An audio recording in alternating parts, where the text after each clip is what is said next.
City of love, এই গল্পের শহরটা আমাদেরও হতে পারত। বউ, আমার বউ কোথায়? তুর্যের আকস্মিক তর্জন গর্জনে কম্পিত হলো সুবিশাল চৌধুরী বাড়ি। ছেলে প্রায় 7 বছর পর দেশে ফেরার আনন্দে এতক্ষণ যে জলসা বসেছিল, মুহূর্তেই ভাটা পড়ল তাতে। তুর্য চেঁচিয়ে উঠল আবারও, অত্যন্ত ক্রোধের সাথে বলল, আমার বউ চলে গেছে মানে কি? কোথায় গেছে সে? তুর্যের হঠাৎ এহেন আচরণে বাকরুদ্ধ চৌধুরী পরিবার। যে বউকে মানে না আর না কখনো মানবে বলে দেশ ছেড়েছিল তুর্য, আজ এত বছর পর দেশে ফিরে ঘরে প্রবেশের পরবর্তী মুহূর্তে বউয়ের খোঁজ করছে। উপস্থিত সবাই হতবাক হয়ে পড়েছে যেন এই অনাকাঙ্ক্ষিত ঘটনায়। তুর্যকে ঠিক কি উত্তর দেবে বুঝে উঠতে পারছিল না কেউই। তবে ছেলেটার এই তর্জন গর্জন খুব একটা প্রভাব ফেলতে পারল না তার মা তাহমিনা বেগমের উপরে। তিনি এগিয়ে এলেন ছেলের পানে, কপাল কুঁচকে শোধালেন, কিসের বউ? কার বউ? তুর্য যেন অবাক না হয়ে পারল না। কার বউ মানে? তুর্য কপাল টান টান করে জবাব দিল, অবশ্যই আমার বউ। সেটাই তো, তোমার বউটা এলো কোথা থেকে? তুর্য কপাল কুঁচকালো, থমথমে কণ্ঠে বলল, মা, মজা করো না তো, আমার বউকে বের করে আনো। তাহমিনা বেগম দাঁতে দাঁত চাপলেন, তীক্ষ্ণ কণ্ঠে বললেন, কোনো বউ নেই। মানে কি মা? আমার স্পষ্ট মনে আছে, আমার আজ থেকে 7 বছর আগে বিয়ে হয়েছিল। সে অনুপাতে আমার এখন ছোটখাটো মুরগির বাচ্চার মতো একটা বউ থাকার কথা। সেই বউ কোথায় আমার? সে বিয়ে তুমি তখন মানোনি। তুমি তো কবুল বলার পর মুহূর্তেই বউয়ের মুখ না দেখেই বিয়ের আসর ছেড়েছিলে, আর তারপর দেশ। তুর্যের মুখখানায় কিছুটা অস্থিরতা প্রকাশ পেল, তবে কণ্ঠে স্বাভাবিকতা বজায় রেখেই বলল, তাই বলে তো আর বিয়েটা মিথ্যে হয়ে যাবে না। বিয়ে যখন করেছিলাম তখন সে আমার বউ। তাছাড়া তখন বিয়ে মানিনি, এখন মানছে। আমার বউকে আমার কাছে ফেরত দাও। তখন যেহেতু মানোনি, এখনো মানার দরকার নেই। ধরে নাও তোমার বিয়েই হয়নি। বিস্ময়ে তুর্যের চল ঝুলে পড়ল। একজন বিবাহিত পুরুষকে তার মা কি সুন্দর অবলীলায় বলল, ধরে নাও বিয়ে হয়নি। এ কেমন কথা? তুর্য গম্ভীর কণ্ঠে বলল, পারবো না, বউ লাগবে আমার। এত বছর তো লাগেনি, এখন কি কারণে বউ লাগবে? তোমাকে বাবার যে কাজে লাগে, আমার বউকে এখন সে কাজে লাগবে। ছেলের এমন লাগামহীন কথার দাপটে পাশেই সোফায় বসে থাকা মোজাম্মেল চৌধুরী কেসে উঠলেন খুব খুব করে। ছেলেটা তার ছোটবেলা থেকেই নির্লজ্জ, লাগামহীন, জেদি এবং রকচটা ধাঁচের। তাই তো ছেলেটাকে বেঁধে ফেলতে ওই বয়সে বিয়ে করেছিলেন। কিন্তু হলো কি, হিতে বিপরীত। এখন তো আবার এই ছেলে এত বছরে বিদেশে কাটিয়েছে, নিশ্চয়ই নির্লজ্জতার উচ্চতর ডিগ্রি নিয়ে এসেছে। তপ্ত নিঃশ্বাস ফেললেন তাহমিনা বেগম, শক্ত কণ্ঠে বললেন, আমরা তোমাকে পিতার সাথে বিয়ে দিয়েছিলাম ওদের পরিবারের সাথে আমাদের সম্পর্কটা মজবুত করার উদ্দেশ্যে।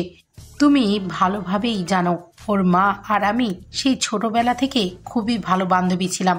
খুব ইচ্ছা ছিল ওর সাথে সম্পর্কটা দৃঢ় করার, নয়তো একজন 20 বছরের তরতাজা যুবকের সাথে মাত্র 10 বছরের একটা বাচ্চা মেয়ের বিয়ে দেওয়ার কোনো ইচ্ছেই আমার ছিল না।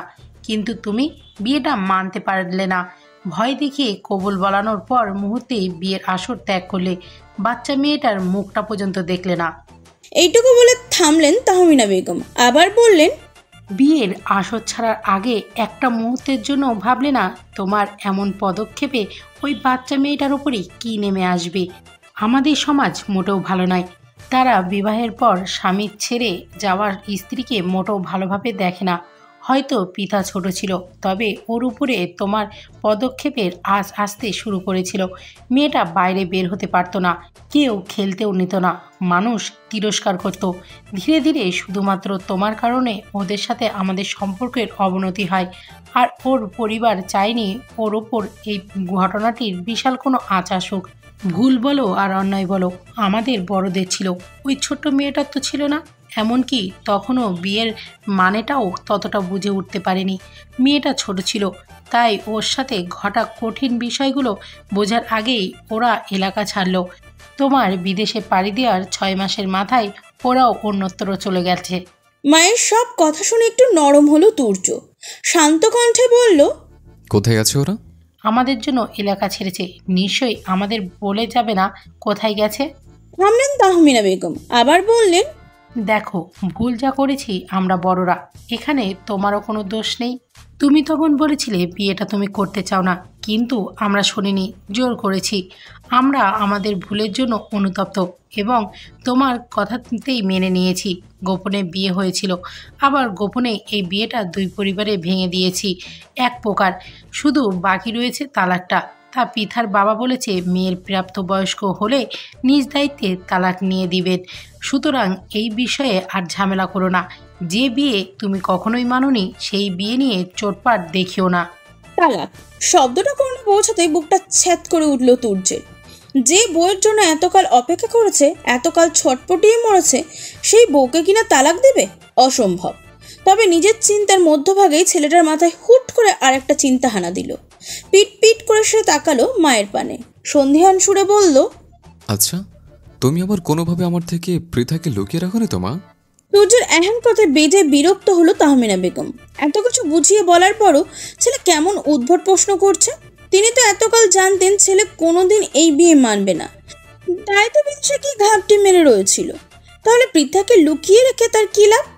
ছেলের কথায় উত্তর দিলেন না তাহমিনা বেগম। কপাল কুঁচকে বিরক্তি ভরা ভঙ্গিতে দাঁড়িয়ে রইলেন। তুর্য মায়ের থেকে চোখ ঘোরালো, গম্ভীর কণ্ঠে বলল, আরুষ। তুর্যের এবং ভয়ঙ্কর গম্ভীর কণ্ঠে কেঁপে উঠল আরুষ। ছেলেটা তুর্যের অ্যাসিস্ট্যান্ট। আজ প্রায় 2 বছর ধরে আরুষ রয়েছে তুর্যের সাথে। এর মধ্যে সহস্রবার তুর্যকে রেগে যেতে দেখেছে সে, কিন্তু এতটা চোটপাট করতে দেখেনি কখনো। আরুষ কম্পিত কণ্ঠে বলল, জি স্যার। আমার বউকে খুঁজে বের কর। আরুষ মাথা চুলকালো, আমতা আমতা করে বলল, আমি তো ম্যামকে চিনি না স্যার, যদি একটু বিস্তারিত বলতেন। আরুষের কথায় বিরক্ত হলো তুর্য, কপালে ভাঁজ ফেলে বলল, আমার বউয়ের নাম পৃথা, পৃথা ইসলাম। আর তার থামলো তুর্য, মায়ের দিকে তাকিয়ে বলল, আমার বউয়ের রাজাকার বাপটার নাম যেন কি মা? জানি না। আদর্শের মুখশ্রী গম্ভীর রূপ ধারণ করলো। মায়ের দিক থেকে চোখ ঘুরিয়ে সে তাকালো বাবার পানে। ছেলের দৃষ্টি নিজের উপর পড়ার সাথে সাথে অন্যদিকে ফিরলেন মোজাফেল চৌধুরী। তুর্য ভ্রু কুচকানো, বাবার দিক থেকে দৃষ্টি ঘুরিয়ে তাকালো মেজে চাচা আব্বাস চৌধুরী আর ছোট চাচা অনিক চৌধুরীর দিকে। তারাও দ্রুত চোখ ঘুরিয়ে তাকালো অন্যদিকে। এরপর আবারও দৃষ্টি ঘোরালো সে। চাচিয়ার ঘরের ভাই বোনদের উপর দৃষ্টি নিক্ষেপ করার আগেই দেখলো সব হাওয়া। দাঁতের দাঁত চাপলো তুর্য, কটমট করে বলল, এরা আমার পরিবার মোটেই না। এরা এক একটা বিশ্বাসঘাতকের গোডাউন, খুশির বেগমের শিষ্য। এরা সবাই মিলে ষড়যন্ত্র করে আমার বউকে আমার থেকে দূরে সরিয়ে রেখেছে। আমার মুরগির বাচ্চার মতো বউটাকে তার রাজাকার বাপের হাতে তুলে দিয়ে আমাকে বোঝারা করেছে। সব কটাক আমি দেখে নেব, সব বিশ্বাসঘাতকের দল। এইটুকু বলে থামলো তুর্য, আদেশের সুরে বলল, যত দ্রুত সম্ভব আমার বউকে খুঁজে বের কর আরুষ, নয়তো তোকে আমি পচা নর্দমায় গোসল করাবো। কথাটা বলে ধূপধাপ পা ফেলে সিঁড়ি বেয়ে নিজের কক্ষের দিকে এগিয়ে গেল তুর্য।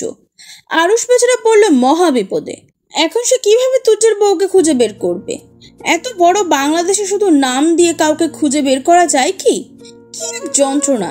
তুর্য ধূপধাপ পা ফেলে নিজের কক্ষে এলো। ক্রোধে শরীর জ্বলছে ভীষণ, সাথে অন্তরও পুড়ছে। ঠিক কতটা আশা নিয়ে সে ফিরে এসেছিল দেশে। ভেবেছিল ছোট্ট বউটাকে আপন করে নেবে এবার, কিন্তু না, সেই বউটা তো নেই তার। পরিবারের লোকেরা খুব তো তাকে জোর করে বিয়ে দিতে পেরেছিল তখন, তেমনি জোর করে বউটাকে রেখে দিতে পারেনি। চারিদিকে শুধু বিশ্বাসঘাতক আর বিশ্বাসঘাতক। তুর্য ক্রোধে জর্জরিত হয়ে এদিক ওদিক তাকালো। হঠাৎ একটা লাগেজের পানে চোখ আটকে গেল তার। গোলাপি রঙের ছোট্ট খাট্ট একটা লাগেজ। লাগেজটার পানে তাকিয়ে তুর্য দৃষ্টি কিছুটা নরম হলো। ধীর পায়ে সে এগিয়ে গেল সেদিকে। গোলাপি রঙের ছোট্ট খাট্ট একটা লাগেজ। লাগেজটার পানে তাকিয়ে তুর্য দৃষ্টি কিছুটা নরম হলো। ধীর পায়ে সে এগিয়ে গেল সেদিকে। এই লাগেজটা তুর্য তার বইয়ের জন্য এনেছিল। এই যে গোলাপি রংটা একদম পছন্দ নয় তুর্যের, দেখলেই কেমন গা গোলায়। অথচ নিজের শক্ত বক্ত পুরুষের গম্ভীর সত্তা ভেঙে এক প্রকার চোখ নাক বন্ধ করে দোকান থেকে এই রঙের একটি লাগেজ বাছাই করে এনেছে। ছোটবেলা থেকেই নিজের ব্যক্তিত্ব বোধে বরাবরই নারী সঙ্গ এড়িয়ে চলেছে ছেলেটা। সেই কারণবশত নারীদের পছন্দ অপছন্দ সম্পর্কে খুব একটা জ্ঞান নেই তুর্যের। তবে সে খুব করে চেয়েছিল তার তরফ থেকে দেওয়া প্রথম উপহারটা যেন পছন্দ হয় তার মাত্র 17 বছরের বাচ্চা বউয়ের। তাই তো দোকানে গিয়ে শুনিয়েছিল, মেয়েরা কোন রংটা বেশি পছন্দ করে? তুর্য আর ডানে বামে তাকায়নি। নিজের অপছন্দের কথাও চিন্তা না করে চিন্তা করেছিল তার কিশোরী বইয়ের পছন্দের কথা। বেশ, কিনে নিয়েছে এই গোলাপি রঙের লাগেজটা। পুরো লাগেজ ভরেছে অসংখ্য চকলেট, ছোট ছোট পুতুল, চুলের ব্যান্ড, হাতের ব্রেসলেট, কানের দুল, আরও মেয়েলি সামগ্রীতে। ভেবেছিল এই এত বছর পরেও বাড়িতে ফিরে প্রথমেই মুখ দর্শন করবে বইয়ের। খুব যত্নে তার মান ভাঙাবে। মেয়েটা তো হয়তো এত বছরের জমে অনেক অভিযোগের ঝুলি নিয়ে বসবে তার সম্মুখে। তুর্য সে অভিযোগগুলো ভীষণ মন দিয়ে শুনবে, আধুরে ভঙ্গিতে বউকে বুকে আগলে নেবে। অথচ এটা কি হলো? বাড়ি ফিরে দেখলো তার বউ নেই। তার বিশ্বাসঘাতক পরিবারটা তার ছোট বউটাকে ধরে রাখতে পারেনি। তুর্য বসে পড়লো বইয়ের জন্য আনা গোলাপি রঙের লাগেজটার পাশে। লাগেজে হাত বোলাতে বোলাতে ব্যস্ত হলো পুরনো স্মৃতিচারণে। আজ থেকে 7 বছর আগে, তখন তুর্যের বয়স মাত্র 20 বছর। সদ্য তরতাজা এক যুবক সে। শরীরের টকবুকে রক্তের দাপট। কেবল অনার্সের প্রথম বর্ষ থেকে দ্বিতীয় বর্ষের উন্নতি হয়েছিল। ধীরে ধীরে জড়িয়ে পড়েছিল রাজনীতি নামক বেড়াজালে। সারাদিন এদিক ওদিক ছোটাছুটি থাকতো দলের সাথে। ছোটখাটো এক নেতাও হয়ে উঠেছিল। তেমনই একদিন কলেজ শেষে বন্ধু বান্ধবের সাথে এক সমাবেশে উপস্থিত থাকাকালে মোফাজ্জলের চৌধুরীর কল করে বাড়িতে আসার তাগিদা দিল। প্রথমে শোভা ছেড়ে তুর্য বাড়িতে আসার রাজি না হলেও বাবার জোড়াজড়িতে শেষে রাজি হয়েছিল। মাত্র 1 ঘন্টার মধ্যে বাড়ি ফিরে এলো। বাড়ি ফিরতেই বাবা জানালো তার বিয়ে। তাও কার সাথে? তার মায়ের বান্ধবীর মাত্র 10 বছরের মেয়ের সাথে। 5ম শ্রেণীতে পড়ে মাত্র। মেয়েটাকে সে দেখেছে। বাড়ির কাছাকাছি হয় মেয়েটা প্রায় থাকতো এই বাড়িতে। ছোটখাটো চঞ্চল দেহে এক মেয়েটা দৌড়ে বেড়াতো পুরো বাড়িময়। তবে কখনো এতটা ভালোভাবে খেয়াল করে দেখা হয়নি। আর আজ কিনা তার সাথে বিয়ে, হাঁটুর বয়সী এক মেয়ের সাথে, যার সাথে তার বয়সের পার্থক্য প্রায় 10 বছরের। আচমকা এমন সংবাদে হতবুদ্ধি সম্পন্ন হয়ে পড়েছিল তুর্য। কয়েক মিনিট কেটেছিল তার ঘোরের মধ্যে। ঘোর কাটতেই বাবা মাকে চিৎকার করে সে বলেছিল, এই বিয়ে আমি করব না। কিন্তু কেউ শোনেনি তার কথা। এক প্রকার ধরে বেঁধে বসিয়েছিল বিয়ের পিড়িতে। তখনও তুর্য জেদ ধরে বসেছিল কবুল বলবে না। কিন্তু মোফাজ্জল চৌধুরী ত্যায্য করার ভয় দেখিয়ে শেষ পর্যন্ত কবুল বলিয়ে ছেড়েছিল। সেও নিজের ক্রোধ আর জেদের বশেই কবুল বলার পর মুহূর্তে বইয়ের মুখ না দেখেই বিয়ের আসর ছেড়েছিল। যাওয়ার আগে অত্যন্ত ক্রোধের সাথে বলে গিয়েছিল, বিয়ে করতে বলেছ, বিয়ে করেছে। এর বেশি আমার থেকে আর কিছু আশা করবে না। আমি না বিয়ে মানি আর না কখনো মানব। বিয়ের আসরের সাথে সাথে তুর্য সেই দিনই বাড়িও ছেড়েছিল। উঠেছিল হোস্টেলে। বাবা মা বাড়ির সবাই অনেক চেষ্টা করেও বাড়িতে ফেরাতে পারেনি ছেলেকে। ওই ক্রোধের বশেই মাত্র তার 1 মাসের মাথায় দেশও ছেড়েছিল সে। ধীরে ধীরে ক্রোধ কমল। অবচেতন মন বারবার জানান দিল তার বিয়ের কথা। হোক জোর করে বিয়ে, কিন্তু বিয়েটা তো তার হয়েছে। তবে বয়সের পার্থক্যের কথা ভেবে তুর্য দমাতে চেয়েছিল নিজের ভিতরকার চেতনাকে। পারেনি সে। দিন দিন কেমন ওই ছোট্ট মেয়েটার প্রতি অনুভূতির প্রখর রূপ ধারণ করতে শুরু করলো। অদৃশ্য এক পিছুটান অনুভব করলো তার ফেলে আসা বইয়ের প্রতি। এই বুঝি পবিত্র সম্পর্কের টান? এই বুঝি ওই কবুল বলার মহাত্মা? তুর্য প্রাণপণ চেষ্টা করেছিল নিজেকে দমাতে। ছোট্ট মেয়েটার থেকে মন সরাতে ঝুঁকতে চেয়েছিল অন্য নারীর প্রতিও, কিন্তু সে পারেনি। কোনো মেয়ের পানে পুরোপুরিভাবে তাকাতে গেলেই ভিতর থেকে বাধা দিত কেউ একজন। স্বপ্নে সে একটা ছোট্টখাটো মেয়ে শাসিয়ে বলে যেত, আমি ব্যতীত একদম অন্য কোনো মেয়ের পানে তাকাবেন না, তাহলে গলা টিপে মেরে দেবো একদম। ধীরে ধীরে সময় গড়ালো আরও। তুর্য অবাধ্য এক পিছুটানে আটকে গেল বাজে ভাবে। একটা সময় বুঝলো সে নিজের অজান্তেই ভালোবেসে ফেলেছে তার বাচ্চা বউকে। অদেখা না মানা বউটা ডাকাতের ন্যায় গ্রাস করে নিয়েছে তুর্যর হৃদয়কে। দিনে দিনে বউয়ের জন্য অস্থিরতা বাড়ল। বারবার সে ফিরে আসতে চেয়েছিল দেশে, কিন্তু সেই পথ সে নিজেই বন্ধ করেছে। পড়াশোনা না করে দেশে ফেরা সম্ভব ছিল না। দিনের পর দিন ছটপটিয়ে মরছে। একটাবার বউয়ের মুখটা দেখার জন্য হৃদয় উতলা হয়ে উঠেছিল ভীষণভাবে। বারবার কথা বলতে ইচ্ছা হয়েছিল বউয়ের সাথে। একটাবার কণ্ঠস্বর শুনতে ইচ্ছে হয়েছিল, তবে চক্ষু লজ্জায় কাউকে সে কথা বলতে পারেনি কাউকে। যেভাবে বউ মানবে না বলে দেশ ছেড়েছিল, তাতে কারোর কাছে বউয়ের কথা জিজ্ঞাসা করতেও লজ্জা হচ্ছিল। আর বাড়ির লোকও কখনো যেচে তার বউয়ের কথা বলেনি তাকে। তবে তুর্য ভেবেছিল তাকে যেভাবে জোর করে বিয়ে করিয়েছিল তেমনভাবে তার পরিবার বউটাকেও জোর করে রাখবে, কিন্তু রাখেনি। বিশ্বাসঘাতকতা করেছে তার সাথে। এক রাজাকারের পাল্লায় পড়ে ঘসিটি বেগমের ন্যায় আচরণ করেছে। কোনো রকমে পড়াশোনার 5 বছর শেষ করেই অবশ্য দেশে ফিরতে চেয়েছিল তুর্য। কিন্তু মোফাজ্জল চৌধুরী ব্যবসার কাজে আটকে দিল আবারও। শেষে সব কাজের অবসান ঘটিয়ে দেশে ফিরল প্রায় 7 বছর পর। আর ততদিনে সেই বউ ছাড়া। কি এক যন্ত্রণার ব্যাপার।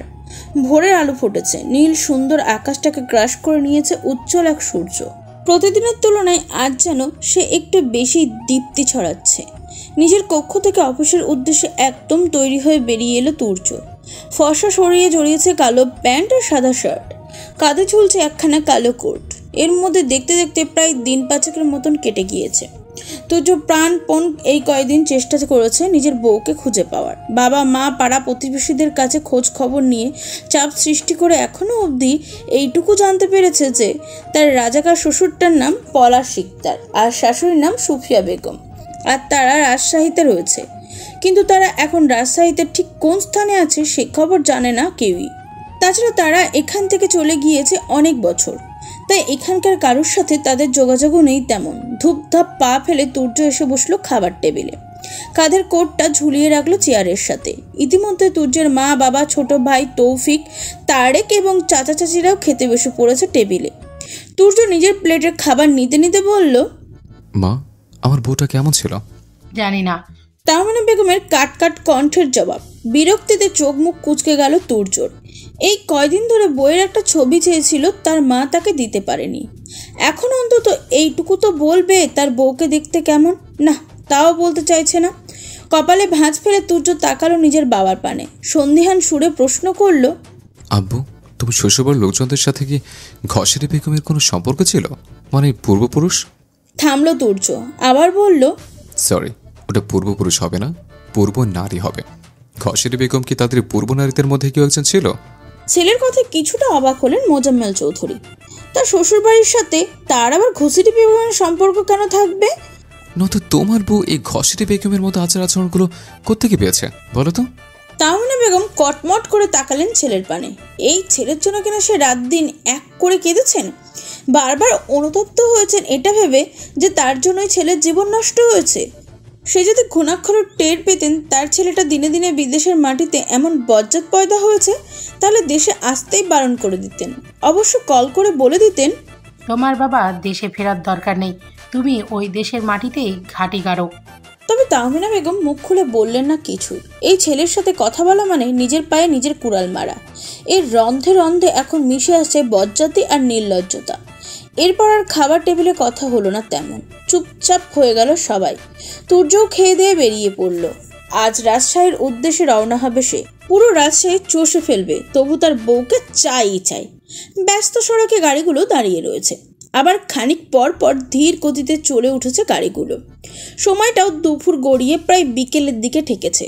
তুর্যরা কেবলই রাজশাহীর মধ্যে ঢুকেছে। ছোটখাটো একটা জ্যামে পড়ে আছে তাদের গাড়িটা। আরুষ সামনে ড্রাইভিং সিটে বসে আছে, আর পিছনের সিটে বসে ল্যাপটপে নিজের কিছু কাজ সারছিল তুর্য।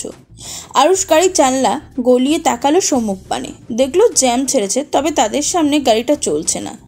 ছেলেটা এদিক ওদিক পর্যবেক্ষণ করে দেখলো সামনের গাড়ির পাশে ফাঁকা আছে, চাইলে ওভারটেক করাই যায়। বাংলাদেশের রাস্তায় এই ওভারটেক করা আর কি, সাধারণ একটা ব্যাপার। আরুষ গাড়ি স্টার্ট করলো। সম্মুখে গাড়িটা ওভারটেক করে উঠতেই হুট করে কেউ একজন এসে পড়লো গাড়ির সম্মুখ। হকচকিয়ে উঠলো আরুষ, দ্রুত ব্রেক কষলো। আচমকা ব্রেক কষায় বেজায় বিরক্ত হলো তুর্য। হাতে ল্যাপটপ পড়ে যেতে যেতে ধরে ফেললো। কপালে ভাঁজ ফেলে উদ্যত হলো কিছু শক্ত কথা বলতে, তবে সম্মুখভাগের অবস্থা অবলম্বন করে আর কিছু বলল না। বিরক্তি ভঙ্গিতে আবারও দৃষ্টি নিক্ষেপ করলো ল্যাপটপে। আরুষ হন্তদন্ত হয়ে গাড়ি থেকে বের হলো। দেখলো কলেজের পোশাকে একটা মেয়ে বসে আছে গাড়ির সম্মুখে। বসে বসে কিছু একটা নিয়ে টানাটানি করছে ভীষণভাবে। আরুষ এগিয়ে গেল তার পানে। অপরাধীর নাই বলল, দুঃখিত, আমি বুঝতে পারিনি। মেয়েটার চোখ তুলে তাকালো আরুষের পানে। গোলগাল চেহারা, দারুণ এক কন্যা সে। উজ্জ্বল শ্যামাবর্ণা মুখশ্রীতে ক্রোধ স্পষ্ট। আরুষের কণ্ঠ শুনে যেন খেপে গেল আরও। মুহূর্তেই অগ্নিমূর্তি ধারণ করলো। গলা থেকে কিছু একটা খুলে উঠে দাঁড়ালো। ঝাঁঝালো কণ্ঠে বলল, কিসের দুঃখিত?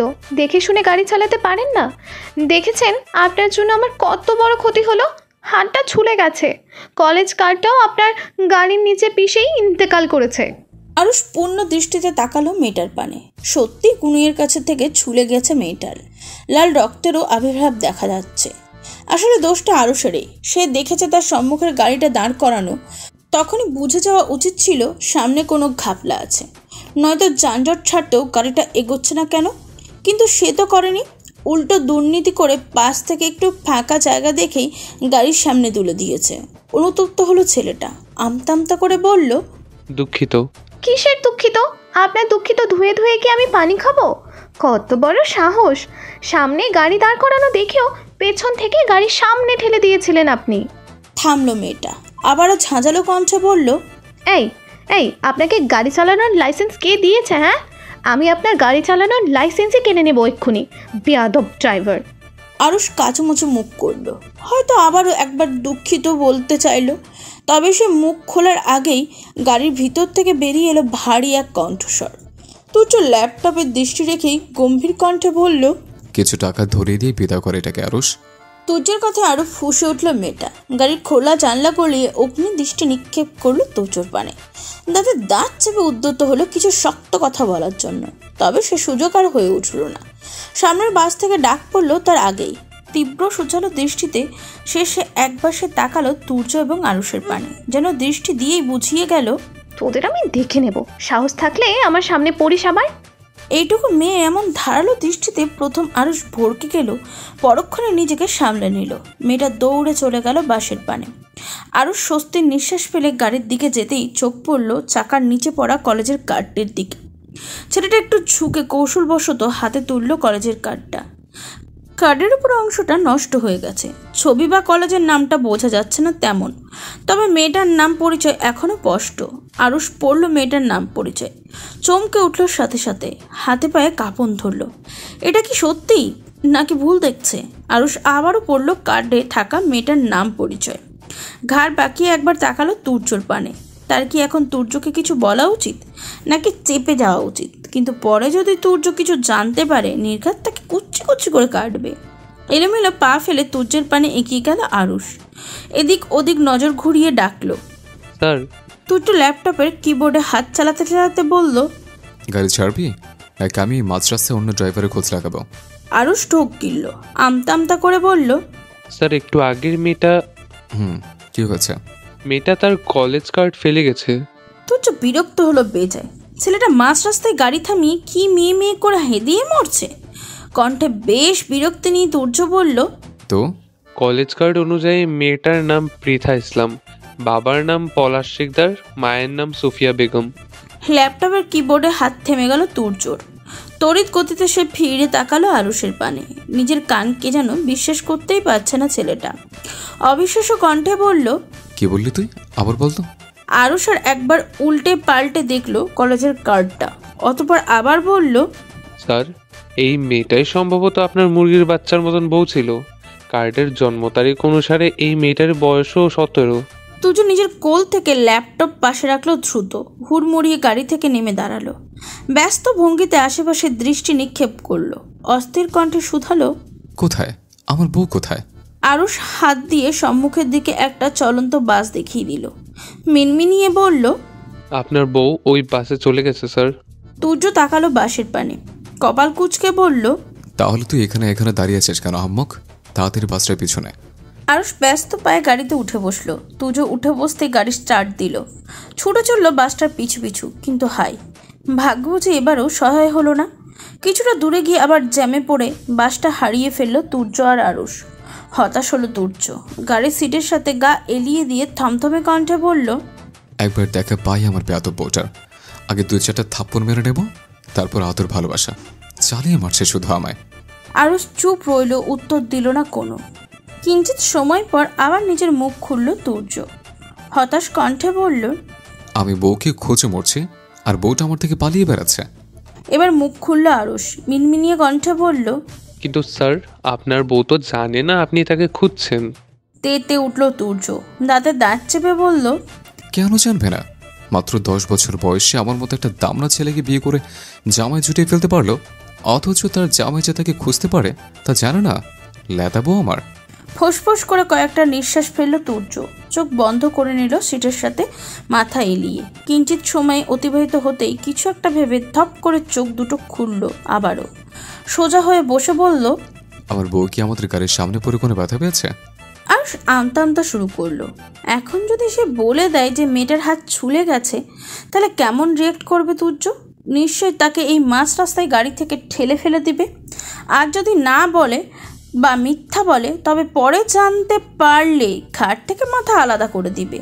সেই হিসেবে সত্যিটা বলাই বাঞ্ছনীয়। আরও সময় নিল একটু, অতঃপর তুতলিয়ে বলল, হাতের কনুইটা একটু ছিলে গেছে, রক্তও বেরিয়েছিল। তুর্যের বুকটা ছ্যাঁত করে উঠল যেন। এতদিন পর বউকে যাও একটু খোঁজ পেয়েছিল, তাও বউটা তার তরফ থেকে আঘাত নিয়ে গেল। মুহূর্তেই যেতে গেল তুর্য। খ্যাপাটে কণ্ঠে বলল, তুই দেখে শুনে গাড়ি চালাবি না আহম্মক? আজ তোর জন্য আমার মুরগির বাচ্চার মতো বউটা আঘাত পেল। তোর গাড়ি চালানোর লাইসেন্স আমি কেড়ে নেব, বেয়াদব। এই, তোকে গাড়ি চালানোর লাইসেন্স কে দিয়েছে বলতো? আরুষ পড়ল মহাভাষাতে। যেমন স্বামী তেমন তার স্ত্রী, দুজনের নজর তার নিষ্পাপ লাইসেন্সের উপর। তবে এই লাইসেন্স তো তুর্যই তাকে এনে দিয়েছিল। আরুষ ঘাড় বাঁকিয়ে তাকালো তুর্যর পানে, কিছুটা ঠান্ডা কণ্ঠেই বলল, লাইসেন্স তো দিয়েছে সরকার, তবে এই লাইসেন্স করার পেছনে টাকা ঢেলেছেন আপনি। আরুষের কথায় থতমত খেয়ে গেল তুর্য। আমতা আমতা করে বলল, বেটা বদমাস, চোখ কোথা থেকে গাড়ি চালাস? বাসর সারার আগে বউকে পিষে দিয়ে আমাকে বিধবা করার পায়তারা করছিলে? মির্জাফরের বংশধর। রাতের পর দিনের দেখা মিলেছে। সকালের সূর্যটা ধীর গতিতে তার উজ্জ্বলতা বাড়াচ্ছে। সকাল হতেই তুর্য নেমে পড়েছে তার বউয়ের খোঁজে। কাল এখানে আসতে আসতে বিকাল গড়িয়েছিল। তারপর আবার ঠিক করে হোটেলে উঠেছে, তাই আর গতকাল খোঁজাখুঁজির সুযোগ পায়নি। তাছাড়া যেহেতু রাজশাহীতে এই এলাকাতে মেয়েটার দেখা মিলেছে এবং কলেজের কার্ড পেয়েছে, তার মানে মেয়েটা এই এলাকাতেই থাকবে এবং এই এলাকারই কোনো কলেজে পড়বে। তুর্য 2টা কলেজে খুঁজে ফেলেছে ইতিমধ্যে, কিন্তু বইয়ের দেখা পায়নি কোথাও। তুর্য বুঝে আসে না শহরের বুকে একটা এলাকাতে এত কলেজের কি প্রয়োজন। একটা কলেজ হলেই তো পারতো। এখনও আশেপাশে 2-3টা কলেজ আছে। এই 2-3টা খুঁজে না পেলে আবার নতুন করে খোঁজ লাগাতে হবে বইয়ের। ছেলেটার ভাবনার মধ্যেই তারা এসে থামলো একটা মহিলা কলেজের সম্মুখে। আরুষ আর তুর্য একসাথেই নামলো গাড়ি থেকে। গেট পর্যন্ত যেতেই হঠাৎ পকেটে প্রবল ঝংকারে তুলে বেজে উঠল তুর্যের মুঠোফোন। ছেলেটা পকেট ঘেটে মোবাইল বের করলো। মোবাইলের স্ক্রিনে তাকিয়ে আরুষকে বলল, তুই গিয়ে খোঁজ নে, আমি কথা বলে আসছি। পৃথা হন্তদন্ত হয়ে ছুটে আসছিল কলেজের পানে। ঘুম থেকে উঠতেই আজ দেরি হয়ে গেছে। কাল হাতের ব্যথায় রাতে ঘুমাতে পারেনি একটিও। শেষ রাতে একটু ঘুমিয়ে পড়েছিল। ফলস্বরূপ উঠতে দেরি হয়েছে। সকাল আর কলেজেও আসতে দেরি। পৃথা হাত উঁচিয়ে হাত করে দেখল ক্লাসের বাকি আর মাত্র 5 মিনিট। দ্রুত পা চালালো মেয়েটা। হন্তদন্ত হয়ে কলেজে ঢুকতে গিয়েও বাধা পেল। কারণ শক্তপোক্ত বক্ষের সাথে ধাক্কা লেগে ছিটকে পড়ল নিচে। গতকালে আঘাতপ্রাপ্ত স্থানে আবারও আঘাত পেল। চোখ মুখ কুচকে কণ্ঠে মূলক ব্যথা ধ্বনি তুলল মেয়েটা। ব্যথা স্থানে আবারও ব্যথা পেয়ে চোখ জোড়া টলমলো হলো। মাথা তুলে সম্মুখের দিকে তাকাতেই আবিষ্কার করলো অতীব মাত্রায় এক সুদর্শন যুবককে। কানে মোবাইল নিয়ে বেশ গম্ভীরভাবে কথা বলছে কারোর সাথে। এদিকে তার হাতের মতন দেহের সাথে ধাক্কা খেয়ে এক রমণী যে নাজেহাল অবস্থায় মাটিতে পড়ে গড়াগড়ি খাচ্ছে, সেদিকে বিন্দুমাত্র ভূক্ষেপ নেই যুবকের। পিতার রাগ লাগলো। ডাগর নয়নে সে তাকালো সুদর্শন যুবকের পানে। কালো প্যান্টের উপর শুভ্র রঙা একখানা শার্ট জড়িয়েছে যুবক। গলার কাছে একখানা কালো চশমা ঝুলন্ত। পৃথা তাকালো লোকটার মুখ পানে।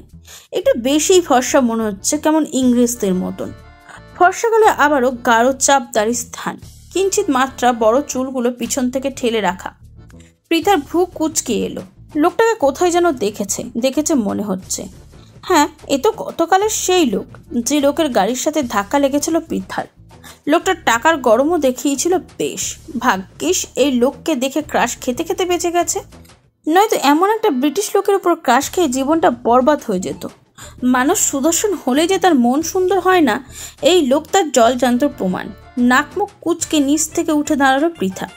তার কানের কাছে বেজে উঠল তুর্যের বলা গতকালের সেই কথাটা। কিছু টাকা ধরেই দিয়ে বিদায় করে এটাকে। কথাটা মনে পড়তে ক্রোধে ফোঁস করে উঠল পৃথা। সে কি ভিক্ষুক নাকি যে টাকা দিয়ে বিদায় করবে? নাকি টাকার জন্য ষড়যন্ত্র করে লাফিয়ে গিয়ে তার গাড়ির সম্মুখে পড়েছিল? উল্টো তারা দুর্নীতি ট্রাফিক নিয়ম ভেঙে গাড়ির সামনে তুলে দিয়ে জখম করেছিল তাকে। টাকার বিষয়টা বেশ অপমানে লেগেছে পৃথার। এমনি মেয়েটা বড্ড শান্ত নম্র, কিন্তু এই টাকার অপমানটা মেনে নিতে একদম ইচ্ছুক নয় সে। অবশ্য টাকার কথাটা না বললে মেয়েটা এতটা রাগতও না। গতকাল আর আজকের রাগ নিয়ে তুর্যের পানে অগ্নি দৃষ্টিতে তাকালো মেয়েটা, কণ্ঠে ক্রোধ এঁটে বলল, এই বড় লোকের অহংকারী ছেলে, আপনি আমাকে ধাক্কা মেরে ফেলে কেন দিলেন? তুর্য ভ্রু কুচকালো মেয়েটার কথায়, মোবাইলে থাকা ব্যক্তিকে বলল, পরে বলছে। কলটা কাটলো তুর্য, আশেপাশে তাকিয়ে বলল, যে আমাকে বলছো? আপনাকে ছাড়া তো এখানে আর কাউকেই দেখছি না, আর ধাক্কাটাও আপনার হাতির মতন দেহের সাথেই লেগেছে আমার। তুর্যের চোখ বড় বড় হলো, নিজের দেহের পানে তাকালো সে। যথেষ্ট সুটাম দেহের অধিকারী তুর্য, আর এই মেয়ে কিনা তাকে বলছে হাতির মতন দেহ। তুর্য দাঁতে দাঁত চাপলো, কটমট করে বলল, তুমি কি বললে আমাকে? আমার হাতের মতো দেহ? নিশ্চয়ই চোখ নষ্ট তোমার, চোখের ডাক্তার দেখাও অতি দ্রুত। থামলো তুর্য, আবার বলল, আমি তোমাকে ধাক্কা মেরে ফেলে দেয়নি, বরং তুমি তোমার ওই পাটকাঠির মতো দেহ নিয়ে মাছের মতো আমার উপর এসে উড়ে পড়েছিলে। আমি আবার আমার দেহের উপরে কোনো মশামাছি সহ্য করতে পারি না, তাই টোকা মেরে ফেলে দিয়েছে। পৃথা ফুঁসে উঠল, দাঁতে দাঁত চেপে বলল, এই এই কি বললেন আপনি? আমি পাটকাঠির মতন? মোটেই না, আমি একদম ঠিক আছি, ব্রিটিশ লোক একটা। তুর্য কটমট করে তাকালো পৃথার পানে, অত্যন্ত ক্রোধের সাথে শুধালো, কি বললে তুমি? আমি ব্রিটিশ লোক? দেখতে শুনতে তো ব্রিটিশদের মতন, অবশ্যই মনটাও ব্রিটিশ গিরিতেই ভরপুর। মুখ সামনে কথা বলো বেয়াদব মেয়ে। তুমি জানো তুমি কার সাথে কথা বলছো? মুখ বাঁকালো পৃথা, ভেঙচি কেটে বলল, জানি তো, 1947 সালে ব্রিটিশেরা ভারতবর্ষ ছেড়ে পালানোর সময় তাদের কোল থেকে ভুলবশত বাংলার মাটিতে পড়ে যাওয়া ব্রিটিশের বাচ্চা হচ্ছেন আপনি। রন্ধ্রে রন্ধ্রে যার ব্রিটিশগিরি, ব্রিটিশের বংশধর কোথাকার। একটুখানি 5 আঙ্গুলের মেয়ে, বড়দের কিভাবে সম্মান করতে হয় জানো না? পরিবার থেকে এটুকু শিক্ষাও পাওনি? পৃথার চোখে চোখ রাখলো তুর্য, ধীর কণ্ঠে বলল, পরিবার থেকে ঠিকই শিক্ষা দিয়েছে, তবে সম্মান বড় ছোট দেখে হয় না, হয় মানুষের মন মানসিকতা আচার আচরণ দেখে।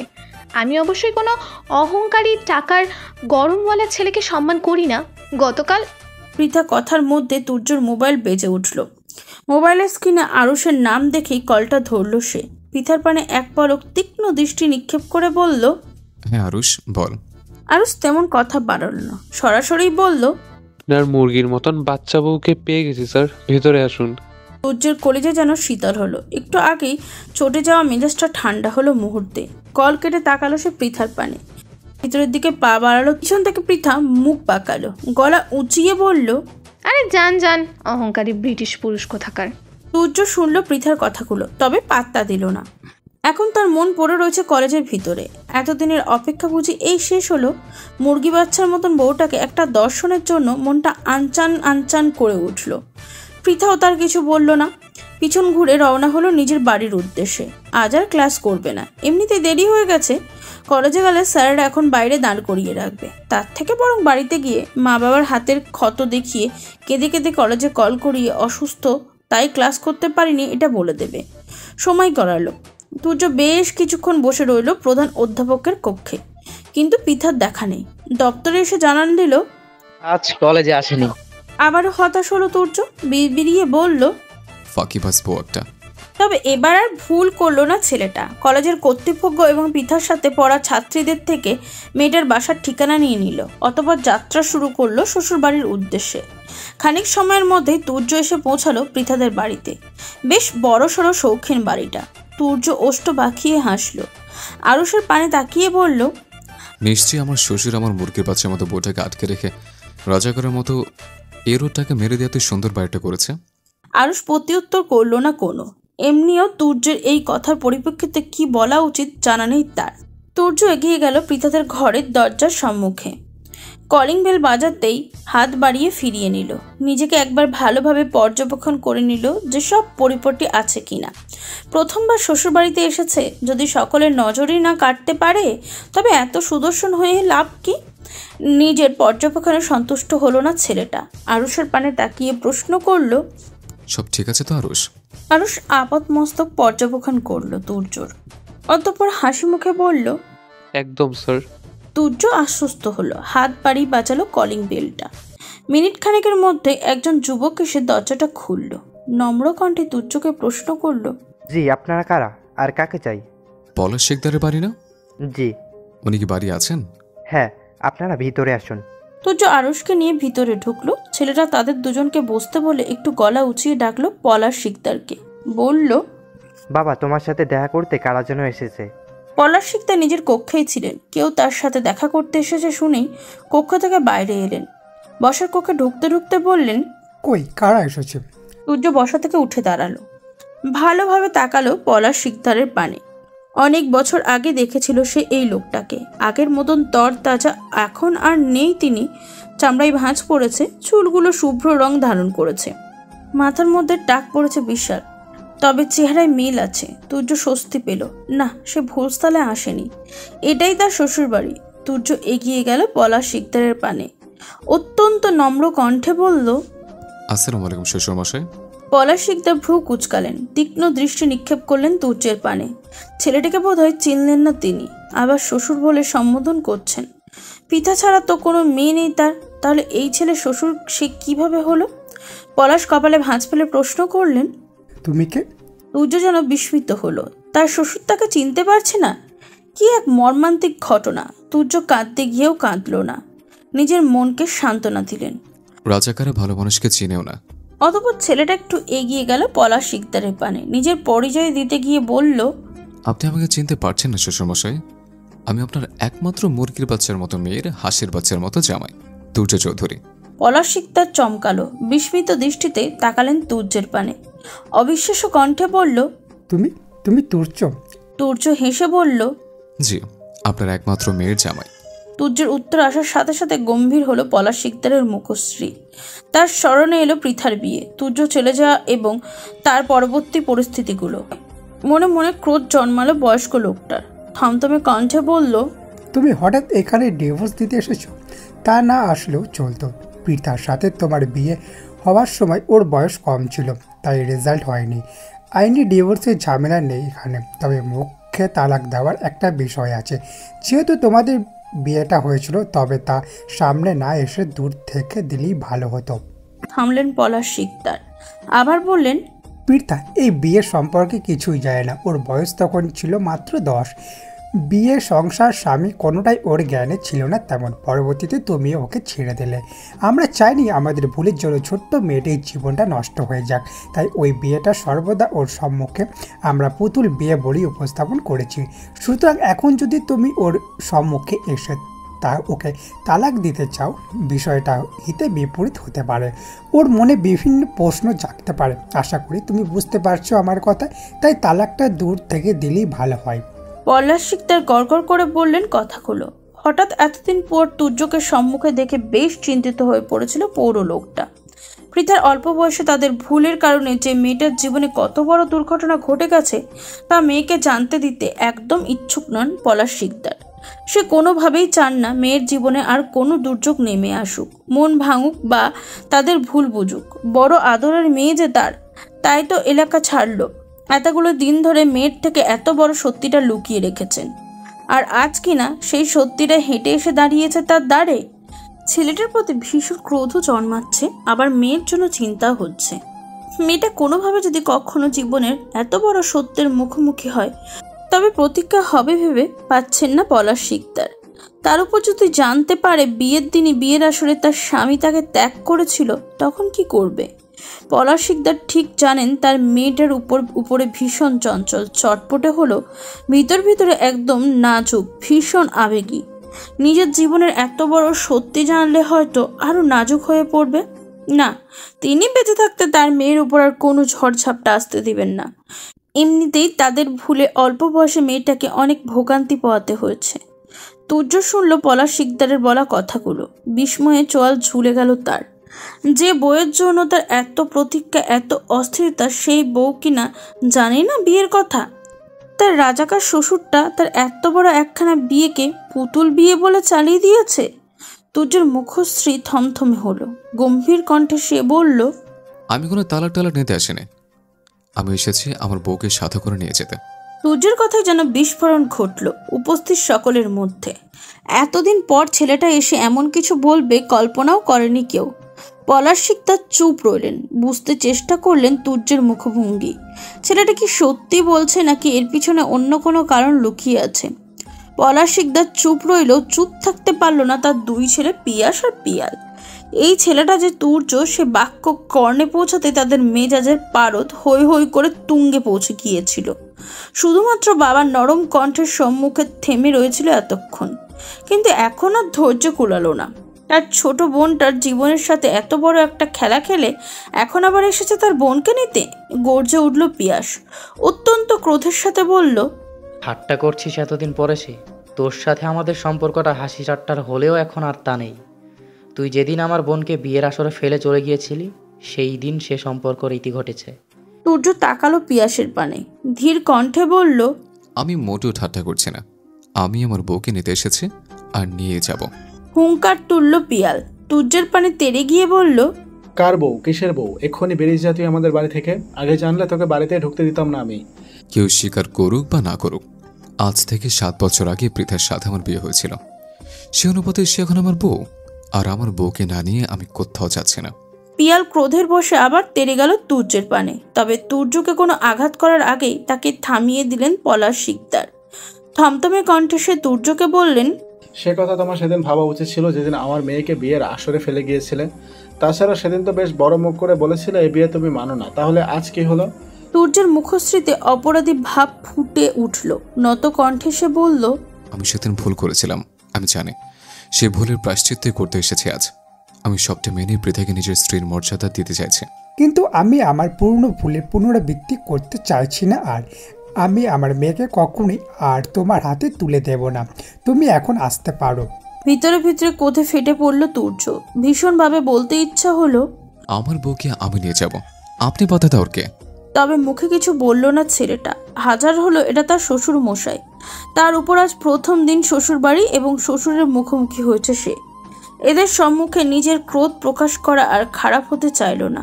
এমনি বিগত দিনে কম ভুল করেনি সে। ওষ্ঠ টেনে চরপূর্বক হাসল সূর্য, চোখে মুখে নিরীহ ভাব ফুটিয়ে তুলে বলল, দয়া করে আমার সাথে এমন রাজাকারদের মতো ব্যবহার করবে না শ্বশুরমশাই। আমি আমার ছোটখাটো মুরগির বাচ্চার মতো বউটাকে ছাড়া একদম ভালো নেই। আমার বউটাকে দয়া করে আমাকে দিয়ে দিন, আমি চলে যাই। পলাশ শিকদার হতভম্ব হলেন। এই ছেলে নির্লজ্জের মতন এসব কি বলছে? ছোটবেলা থেকে যত দূর ছেলেটাকে তিনি দেখেছিলেন তাতে জানতেন সূর্য রকচটা, গম্ভীর, জেদি ছেলে। এখন তো দেখা যাচ্ছে এ ছেলে নির্লজ্জও ভীষণ। ভাগ্যিস সেদিন সূর্য বিয়ের আসর ছেড়ে চলে গিয়েছে, আর বিয়ে বাঁধবে না বলেছিল, নয়তো এই নির্লজ্জটা আজ মেয়ের জামাই হিসাবে তার গলায় বিঁধে থাকতো।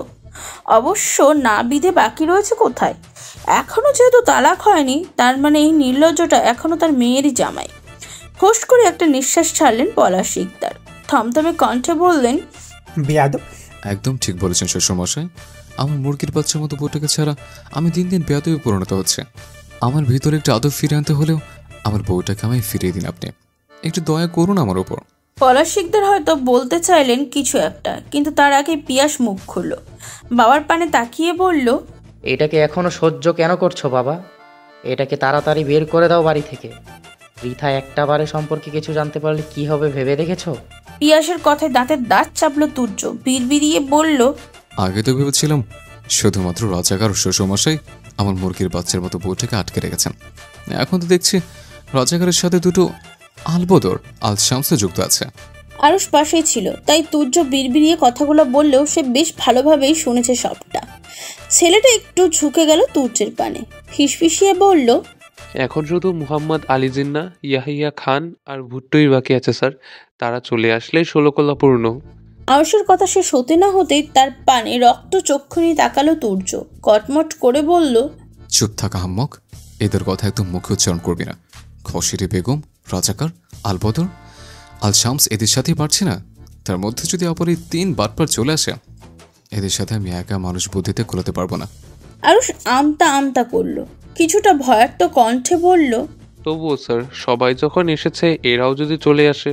সূর্য তীক্ষ্ণ দৃষ্টিতে তাকালো আরুষের পানে, কটমট করে বলল, তাহলে 3টার সামনে তোকে ধাক্কা মেরে দাঁড় করিয়ে বলবো, এই আহমকটাকে মেরে আমার মুরগির বাচ্চার মতো বউটাকে স্বাধীন করে দিয়েছেন। আরও চুপসে গেল, আর বলল না কিছুই। পলাশ শিকদার তেতে উঠলেন এবার বেশ, কণ্ঠে ক্রোধ নিয়ে বললেন, আমার মেয়ের সাথে তোমার কোনো সম্পর্ক নেই, তুমি চলে যাও। সূর্য তাকালো পলাশ শিকদারের পানে, নির্লিপ্ত কণ্ঠে বলল, আপনি বললে তো সম্পর্ক নষ্ট হয়ে যাবে না। পৃথা আমার বিয়ে করা বউ, ওকে ডাকুন। বউ নিয়ে চলে যায়। পৃথা ঘরেই ছিল। বসার কক্ষে থেকে হঠাৎ চিৎকার চেঁচামেচি শুনে এদিকেই আসছিল সে।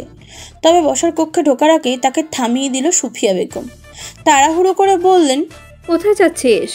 ওখানে ভাইয়ারা তারপর বাবা চিৎকার চেঁচামেচি করছে কেন তাই দেখতে যাচ্ছিলাম। সুফিয়া বেগম ঢোক গিললেন। মেয়েকে কিছুতেই ওখানে যেতে দেওয়া যাবে না এই মুহূর্তে, তাহলে যে কেলেঙ্কারি হয়ে যাবে। একবার মেয়ে যদি সবটা জেনে যায়, ভাবতেই গলা শুকিয়ে আছে সুফিয়া বেগমের। আমতা আমতা শুরু করলেন তিনি। এদিক ওদিক দৃষ্টি ফেলে বললেন, তোর বান্ধবী হৃদি কল করেছিল, কি নাকি জরুরি কাজ আছে, এখনই অথের বাসায় যেতে বলেছে তোকে। পৃথা ভ্রু কুচকালো। তার জানা মতে রিদি এখন কলেজে থাকার কথা। সে আজ কলেজে যায়নি বলে রিদিও কি যায়নি? হয়তো যায়নি। যাক, আজ বেশ অনেকক্ষণ আড্ডা দেওয়া যাবে। পৃথা মায়ের পানে তাকালো, বলল, আচ্ছা আমি তাহলে রিদিদের বাসা থেকে ঘুরে আসি। হ্যাঁ যা। মায়ের অনুমতি পেতেই পৃথা সম্মুখের দিকে পা বাড়ালো। কলিজা কাঁপল সুফিয়া বেগমের। হন্তদন্ত হয়ে সে হাত ধরে আটকেলেন মেয়েকে। দ্রুততার সাথে বললেন, ওদিকে কোথায় যাচ্ছিস? পিছনের দরজা দিয়ে যা। পৃথার কপালে ভাঁজ পড়ল। তার মায়ের আচার আচরণ কেমন একটা লাগছে আজ। কপালে বিন্দু বিন্দু ঘামের রেস দেখা যাচ্ছে। তার মা কি লুকাচ্ছে কিছু? পৃথা ভ্রু কুচকালো। সন্ধিহান কণ্ঠে শুধালো, মা কিছু কি হয়েছে? আমার কাছ থেকে লুকাচ্ছ কিছু? না, কি হবে, তুই বরং রিদির সাথে দেখা করে আয়, মেয়েটা কল করেছে অনেকক্ষণ। পৃথার কথা বাড়ালো না, তবে মায়ের আচরণ সন্দেহজনক। সে যাক, রিদিদের বাড়ি থেকে এসে না হয় দেখা যাবে কি হয়েছে। পৃথারও আবারও পা বাড়ালো বসার কক্ষের দিকে। সুফিয়া বেগম ব্যস্ত হয়ে আটকালেন আবারও, অতপর বললেন, পিছনের দরজা দিয়ে যা। সুফিয়া বেগম ব্যস্ত হয়ে আটকালেন আবার, অতপর বললেন, পিছনের দরজা দিয়ে যা। কেন? দেখছিস না বসার কক্ষে মানুষ, ঝামেলা হচ্ছে, ঝামেলার মধ্যে থেকে যাওয়ার দরকার কি? সুফিয়া বেগম ভুল কিছু বলেননি। পৃথা শুনল মায়ের কথা, অতপর সে পিছনের দরজা থেকেই বেরিয়ে গেল বান্ধবীদের বাড়ির উদ্দেশ্যে।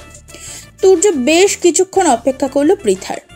শ্বশুর শালাদের বারবার বেরিয়ে যেতে বলাকে বেহায়ার মতন উপেক্ষা করে বসে রইল ছেলেটা। অথচ তার বউয়ের দেখা নেই। হয়তো এই রাজাকার শ্বশুর আর আলবলদ আলমার শালারা মিলে তার বউটাকে কোথাও সরিয়ে দিয়েছে।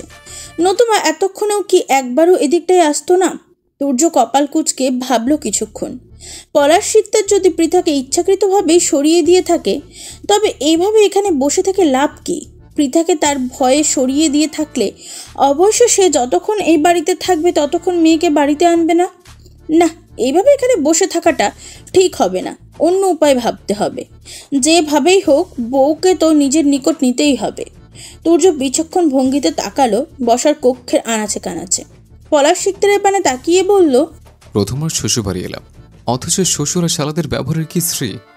একবার শুধু বউটাকে পাই, তারপর জামাই আদর কড়াই গন্ডায় উসুল করে নেব, এই বড় রাখলাম। পলাশ শিকদার বিরক্তি নিয়ে তাকালেন তুর্যের পানে। থমথমে কণ্ঠে বললেন, না আমার বাড়ির জামাই আদর তোমার কপালে আছে, আর না আমার মেয়ে তোমার কপালে আছে। এক্ষুনি বেরিয়ে যাও আমার বাড়ি থেকে। তুর্যের দৃষ্টি তীক্ষ্ণ হলো। ধীর কণ্ঠে বলল, চারদিকে শুধুই রাজাকার, আল বদর আর আল শামসে ভরপুর। তাতে কি আমি কি কম শক্তিশালী নাকি?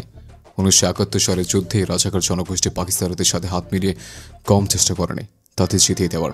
তবু শেষ পর্যন্ত জয়লাভ বাঙালিরাই করেছে। তেমনি আমিও জিতব একদিন না একদিন। এই রাজাকারদের হাত থেকে আমার মুরগির বাচ্চার মতো বউটাকে উদ্ধার করবই করব। এইটুকু বলে থামলো তুর্য। আবার বলল, বেহায় যখন হয়েছি বেহায় আরও হব, তবু আমার মুরগির বাচ্চার মতো বউটাকে উদ্ধার করে ছাড়বো ইনশাআল্লাহ। পলাশ শিকদার, পিয়াস এবং পিয়াল তিনজনই অগ্নিদৃষ্টিতে তাকালো তুর্যের পানে। তুর্য উঠে দাঁড়ালো। তাদের এই দৃষ্টিকে অগ্রাহ্য করে গলায় ঝোলানো চশমাটা চোখে পড়ল। অতঃপর আরুষকে আদেশ দিল, আরুষ চল, আমরা এখান থেকে আর কাজ নেই। কথাটা বলেই তুর্য ব্যস্ত পায়ে বেরিয়ে এলো বাইরে। আরুষ একবার দুই পুত্র সহ পলাশ শিকদারের পানে তাকিয়ে হন্তদন্ত হয়ে বেরিয়ে এলো বাইরে। বাইরে এসে দেখলো তুর্য বুকে হাত দিয়ে জোরে জোরে নিঃশ্বাস নিচ্ছে। আরুষ অবাক হলো। নিজের বসের নিকট এগিয়ে গিয়ে বলল, স্যার কি হয়েছে আপনার, এমন করছেন কেন? তুর্য তাকালো আরুষের পানে, চোখ থেকে চশমা খুলে বলল, তোর বের হতে দেরি হলো কেন? দেখছিলি তো ওই রাজাকার আর তার রক্তে করা দুইটা আলবদর আল শামস আমার দেখে কি ভয়ঙ্কর দৃশ্যতে তাকাচ্ছিল। আর একটু হলেই মুরগির বাচ্চার মতো বউটাকে বিধবা করে দিয়ে আমি অক্কা পেয়ে যাচ্ছিলাম। বাবা। আরুষ বলল না কিছুই, ড্যাব ডেবিয়ে শুধু চেয়ে রইল তুর্যর পানে। ছেলেটা বোঝার চেষ্টা করলো তুর্য কি সত্যি বলছে নাকি অভিনয় করছে, কারণ তুর্যের সাথে সে যতদিন আছে এর মধ্যে কখনো কাউকে ভয় পেতে দেখেনি সে। তার উপরে আবার অভিনয়ে পাকাপোক্ত এই লোক। আরুষকে মেয়েদের মতন এভাবে ড্যাবডে বিয়ে চেয়ে থাকতে দেখে বিরক্ত হলো তুর্য। কপাল কুঁচকে বলল, তুই কি আমাকে মারতে চাস মির্জাফরের বংশধর?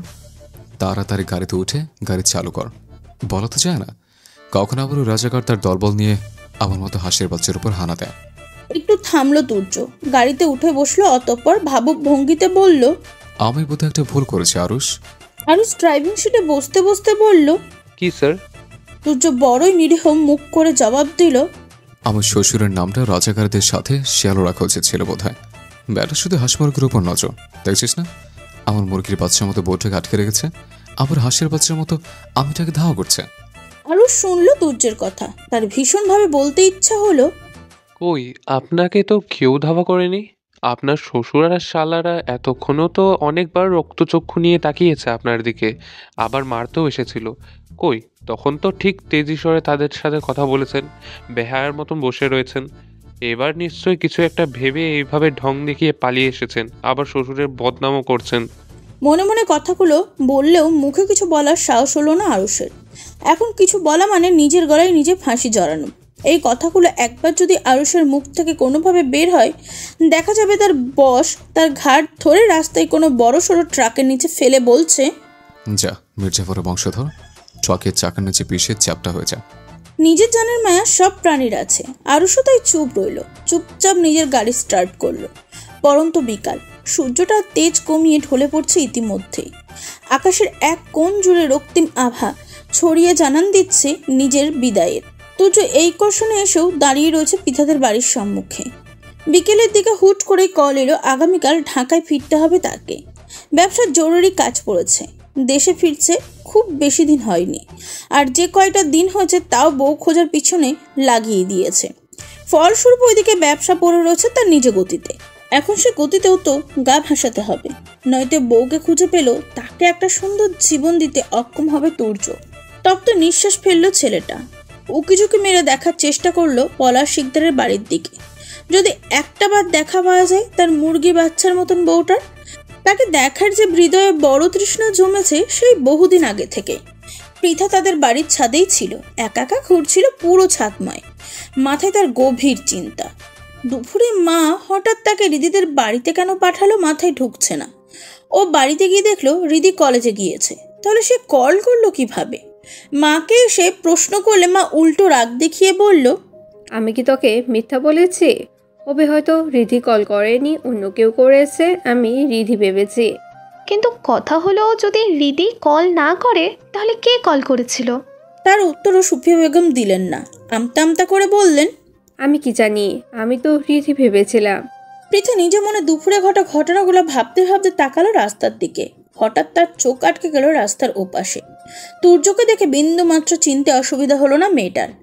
এ তো সেই ব্রিটিশ লোকটা। পৃথার ভ্রু কুঁচকে এলো, এই লোকটা এখানে কি করছে? তুর্যকে সম্মুখে দেখেই মেজাজ বিগড়ালো পৃথার। একে একে মনে পড়লো সকল অপমানের কথা। দাঁত কিরমির করে আশেপাশে তাকালো পৃথা। হঠাৎ ছাদের এক কোণে পড়ে থাকা কিছু ইটের টুকরো চোখ পড়তেই মাথায় খেলে গেল শয়তানি বুদ্ধি।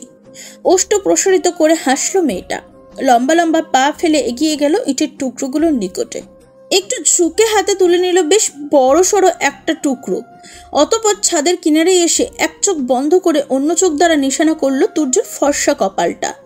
সময় ব্যয় না করে ডান হাত দ্বারা দ্রুত ইটের টুকরোটা ছুঁড়ে মারলো তুর্যের কপাল বরাবর।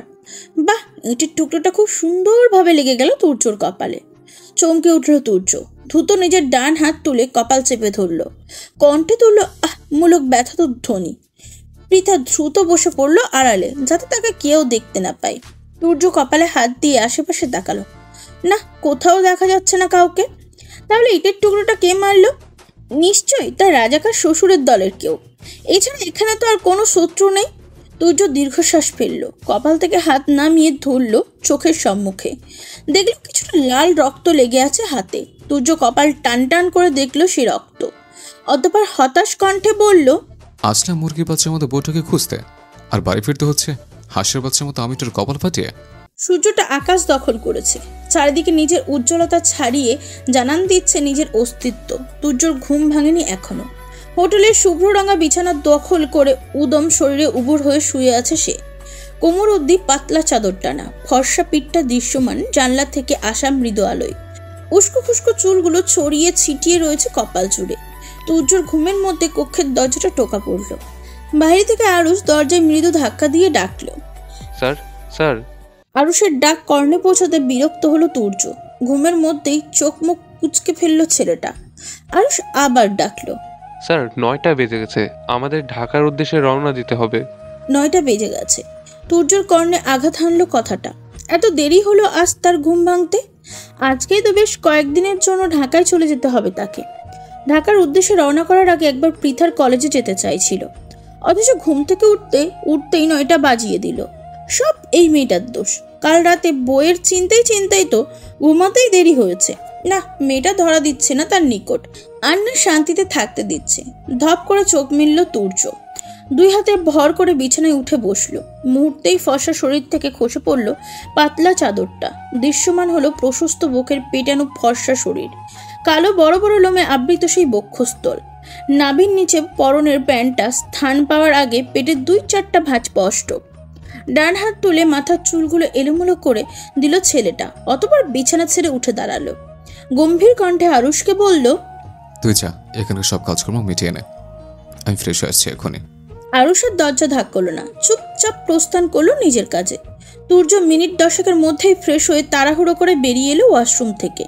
আরুষকে এদিকে কাজে রেখে সকালের নাস্তা না করেই চট চলতে বেরিয়ে পড়লো পৃথার কলেজের উদ্দেশ্যে। যদি ভাগ্যের জোরে বইয়ের দেখাটা আসে পায়, এমনি কয়েকটা দিন ঢাকায় কাটবে বিধায় বউকে খোঁজা হবে না। বউটাকে খুঁজে না পেয়ে এই যে কয়েকটা দিনের জন্য সে আবার ঢাকায় যাচ্ছে, এতে কি নিদারুণ যন্ত্রণার শিকার হচ্ছে তা কি তার মুরগির বাচ্চার মতন বউটা জানে? একদমই জানে না। মেয়েটা তো এইটুকু জানে না যে তার মতন এত সুন্দর হাঁসের বাচ্চার মতন একটা জামাই আছে। তুর্য পৃথার কলেজের সম্মুখে দাঁড়িয়ে এদিক ওদিক তাকাচ্ছিল। পৃথা রিদি আজ একই সাথে কলেজে আসছিল। শুভ্ররঙা কলেজ ড্রেসে আবৃত মেয়েটা উজ্জ্বল শ্যামা রঙের নরম দেহখানা, মাথায় আবার শুভ্ররঙা হিজাব বাঁধা। পৃথার কলেজের ড্রেসটা সম্পূর্ণ সাদা। মাঝে মাঝে পৃথার মনে হয় এটা কলেজ ড্রেস নয়, বরং এটা বিধবা ড্রেস। তখন পৃথার খুব করে ইচ্ছা হয় কলেজের কর্তৃপক্ষকে জানাতে যে, আপনারা দয়া করে আমাদের এই বিধবা পোশাকটা বাতিল করুন। বিয়ের আগেই কেন আমাদের জামাইগুলো ওকে মেরে বিধবা অনুভূতি দিচ্ছেন? মনে মনে কথাগুলো বললেও মুখে কখনো এই কথা প্রকাশ করতে পারে না মেয়েটা, এত সাহস তার নেই। তাছাড়া এসব কথা কলেজ কর্তৃপক্ষের নিকট বললে তারা নিশ্চয়ই তাকে বেয়াদব ভাববে। রাস্তার ফুটপাথ ধরে হেলে দুলে হাঁটতে হাঁটতেই পৃথার হঠাৎ চোখ পড়ল তুর্যর পানে। ছেলেটা একটা কালো গাড়ির সাথে হেলান দিয়ে দাঁড়িয়ে রয়েছে, কপালে 1 টাইম একটা ব্যান্ডেজ চলচল করছে। পৃথা স্মরণে এলো গতকাল তার ঢিল ছোড়ার কথা।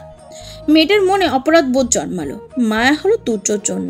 তবে পৃথার চিন্তার মধ্যে হৈ হৈ করে উঠল হৃদি। তুর্যের দিকে আঙুলে তাক করে বলল, এই লোকটাই তো তোকে কাল খুঁজছিল, আমাদের কাছ থেকে তোর বাড়ির ঠিকানাও নিয়েছিল। পৃথা ভ্রু কোচকালো। এই লোকটাকে তো সেদিনের দুর্ঘটনার আগে কখনো দেখেছে বলে মনে হয় না, চেনেও না। তাহলে তাকে কেন খুঁজছিল? পৃথা কিঞ্চিত সময় নিয়ে ভাবল। হঠাৎ তার মনের ভয়ের সঞ্চার হলো। আচ্ছা, কাল খারাপ ব্যবহার করেছে বলে লোকটা বাবার নিকট তার নামে নালিশ জানাতে তাকে খোঁজেনি তো? এই মুহূর্তে অপরিচিত একজন পুরুষ তাকে খোঁজার কারণ হিসাবে এই একটা ছাড়া আর কোনো কারণ মস্তিষ্কে আসছে না। এর জন্যই বোধহয় গতকাল তাদের বাড়ির সম্মুখেও দেখেছিল তুর্যকে। একটু আগে তুর্যর জন্য পৃথার হৃদয়ে জন্মানো মায়া ফুস করে উড়ে গেল। সাথে সাথে ক্রোধের পারচ্চা তত্তর করে বেড়ে গেল। লোকটা তাকে দুর্নীতি করে গাড়ির চাকা দিয়ে পিষে মারতে চেয়েছিল, তারপর দুঃখিত না বলে টাকার গরম দেখিয়েছিল বেশ। আবার কাল ধাক্কা দিয়ে ফেলে দিয়ে কত অপমানমূলক কথা বলল। তার বেলায় কিচ্ছু না, সে কিনা একটু বলেছে তার জন্য একদম বাবার কাছে নালিশ দিতে পর্যন্ত চলে গেছে। লোকটা যে সামান্য একটা কারণ নিয়ে এমন বাচ্চা মেয়ের পরিচয় দিবে ভাবতেই পারেনি পৃথা। না, এখনো অবধি বাবা পর্যন্ত বিষয়টি যায়নি, আর যেতেও দেওয়া যাবে না। তার আগে এই ব্রিটিশ লোকটাকে শাসাতে হবে, নয়তো বাবার কানে একবার কথাগুলো গেলে বাবার আস্ত রাখবে না। পৃথা শক্ত ভঙ্গিতে হেঁটে গিয়ে দাঁড়ালো তুর্যর মুখোমুখি। কিঞ্চিত ঝাঁঝালো কণ্ঠে বলল, আপনি যে সামান্য একটা বিষয় নিয়ে এত দূর যাবেন আমি ভাবতেও পারিনি। সূর্য ভ্রু কুচকালো পৃথার কথায়। গাড়ির সাথে হেলান দিয়ে থমথমে কণ্ঠে বলল, মানে? হ্যাঁ, এখন তো বুঝতেই পারবেন না। বুঝতে পারবেন আমার বাড়িতে আমার নামে নালিশ দিতে যাওয়ার সময়। কি একটা ছোট ঘটনা যেখানে বেশি অপরাধ আপনার, অথচ আপনি আমার বাবার নিকট আমার নামে নালিশ দিতে এত তৎপর। সূর্যর কুঞ্চিত ভ্রু জোড়া আবারও কুঞ্চিত হলো। চোখ ছোট ছোট করে সে প্রশ্ন করলো, আমি তোমার নামে তোমার বাবার নিকট নালিশ কেন জানাবো? আজব। পৃথার কপাল কুচকালো। সরু দৃষ্টিতে সূর্যর পানে তাকিয়ে বলল, আপনি বলতে চাইছেন আপনি আমার বাবার কাছে আমার নামে নালিশ দেওয়ার ইচ্ছা পোষণ করেছেন না? সূর্য নিজের দুহাত বগল দাবা করলো, নির্বিকার ভঙ্গিতে বলল, না, আমারও তো অযথা সময় নেই যে তোমার মতো একটা অভদ্র বেয়াদব মেয়ের নামে তোমার বাবার নিকট নালিশ দেব। সূর্যের প্রথম বলা না কথাটার পৃথার স্বস্তির নিঃশ্বাস ফেললো। পরের কথাগুলো কর্ণে পৌঁছাতে তেতে উঠল। ঝাঁঝালো কণ্ঠে বলল, এই যে শুনছো মাই প্রিয় শ্রোতা বন্ধুরা, তোমরা শুনছো সিটি অফ লাভ প্রেরিত প্রেমে সিক্ত গল্প। আর আমাদের সাথে পথ চলতে do like, comments and share. আর সাবস্ক্রাইব করতে কিন্তু একদম ভুলবে না। টাটা।